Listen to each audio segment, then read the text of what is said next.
Hey everybody, this is Mike from Get Your Rock Out, and I'm here in sound control with Evil Invaders. How you doing? Hey man. Very good. Just on a blistering set, a very storming set. It was a good crowd, wasn't it? Yeah, it was cool, man. It was a lot of action going on, so You guys did very well to get the circle pit going, get the wall of death going very early on as well. Usually takes quite a bit. I guess it's a thrash metal thing. They wanted to get in there nice and early. yeah, it was. Thank God. Without them, it would be very boring to play.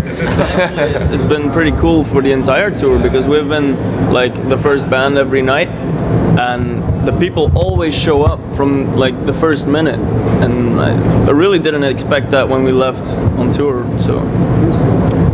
I mean, it might be a product as well of putting the EP out on YouTube, you know, so that people can see it, you know, for what it is. I mean, it's a very interesting sound you guys got, you know, very early old school thrash sound, you know, that kind of pre-Metallica Bay Area thing going on with your sound. It's an interesting sound, and I'm curious to know, when you guys decided that you wanted to pursue this line of music, when you wanted to go with the thrash metal sound, was it fundamentally the old school thrash that you wanted to go for? You wanted to go very much for that solid 80s sound? I think it's just the sound we love. Like, we love listening to that sound. And that's what we wanted for our EP too. Just that crunching guitar sound, and then the drums blasting, and not like that new shit and all. No. You guys aren't big on things like Lamb of God, that kind of modern thrash? We listen to it maybe sometimes, but and it's not bad, of course. I mean, I'm not a Lamb of God fan at all, but like I listen to some newer bands too, but I would never want that sound for my band. I always love the 80s stuff and the things that happened before way more, because I think they have like a wider, spacious sound, and it's way more pleasant to listen to. So there's an interesting mix, the old school thrash as well. You know, you've got all the punk elements coming in there, the new album sound. Listening to your EP, there's a lot of, you know, a bit of a crossover vibe in some of the songs. There's a bit of that early speed metal sound to it as well. I kind of like how the early sound of thrash kind of defied definition in many ways, because there were so many different things going on. So do you look at it with a view of, we're trying to emulate that kind of old school thrash, or are you trying to do the same kind of thing, just incorporate all these different things into one melting pot of noise? We don't really think when we write music. It's not like we try to do something. Actually. We just have all different influences. Like this guy, he listens to like Budgie and stuff like that, the really old stuff. Like Nico is into country and other stuff, blues, and he's like the Iron Maiden man, and I listen to Justin Bieber. Everything.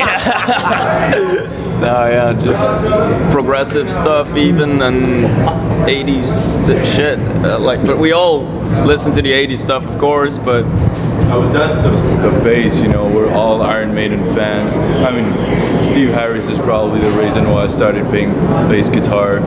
But I mean, our music doesn't just like stay in the metal canvas, you know. I mean, we're open-minded, so we get our influences from, I think, a lot of music. You know, I think there's definitely Led Zeppelin and Black Sabbath in our music somewhere.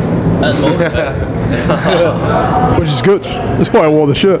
I'm very interested to know what you think of the rest of the bill tonight. I mean, obviously Destruction, very influential on the whole of thrash, not just, you know, the Teutonic, you know, the European sound. Shrapnel, very big in the current UK scene, along with Evil, Savage Messiah. It's quite a eclectic bill, a very varied bill of the thrash sound, you know, across all the world.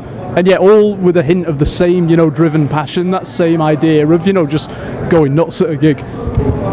That's the way it should be.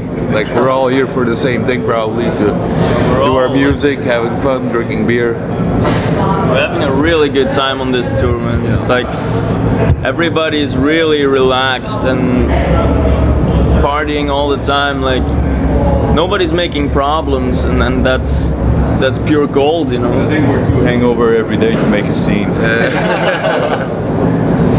What do the guys from Destruction think of your sound? Have they come up to you and said, hey, that was really good, or are they giving you pointers on the road, that kind of thing? Yeah, they said they're really enthusiastic about us, actually. I didn't expect them to be that easy going on that things, you know. I mean, they actually check out our show like some nights, and You're playing guitar and suddenly you see Mike and Smear and then Lauren standing there. It's like, oh shit! Now I don't want to make a mistake now. Like,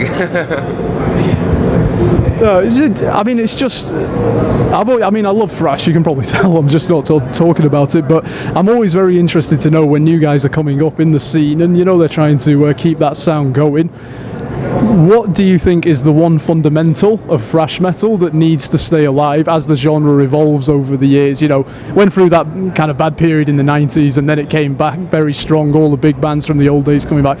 What do you think is the key aspect of thrash metal that keeps it alive, that keeps it going after all these years? energy, adrenaline, and aggression.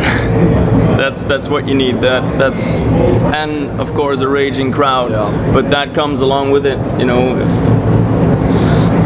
you just gotta feel the adrenaline pumping, and then I feel it every day when I'm on stage, and I bet these guys too. And when I'm in the crowd, I'm checking out Destruction. It's like, fuck yeah, you know. That's the main thing that drives this music, and it's all about the energy. Something in particular with this tour is not just like, we don't see people that come our show as another pretext to just get drunk, you know. People are very interested in our music, and I speak for every band on this tour, you know, because when they talk to us, you know, they buy CD, they buy shirt, they support the band, and I think it's really grateful to see that we actually touch people with our music. We give them a lot of fun, and yeah, it's just not just energy. I think we made a point. That's great. And you guys are working on the full album. Is it next year it's coming out? Yeah, February. And more of the same from the EP, more of that kind of style of thrash? Probably maybe a bit more.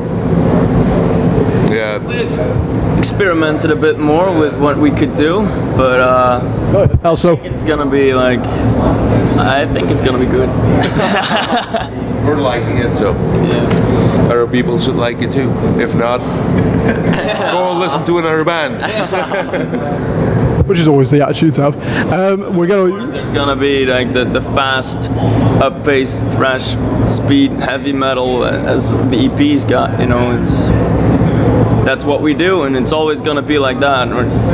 But yeah, the sound's definitely gonna be better because the EP was pretty low-budget recording. Although good sound for that kind of production. I mean, very full on in the ears. Well, recorded in my room, in my bedroom. You must have a very good sound system. No. I thought it was good anyway. We're going to have to wrap this interview up now, but is there a message you'd like to give into the camera for all our readers at Get Your Rock Out? Thank you for the support, guys. Yeah, Because everybody. if it wasn't for the people who show up every day, I wouldn't be here. So thanks a lot. I'll see you next time. Yeah. Of course. Thank you very much, Evil Invaders. Have a good rest of the tour. Thanks. Cheers. Thanks a lot.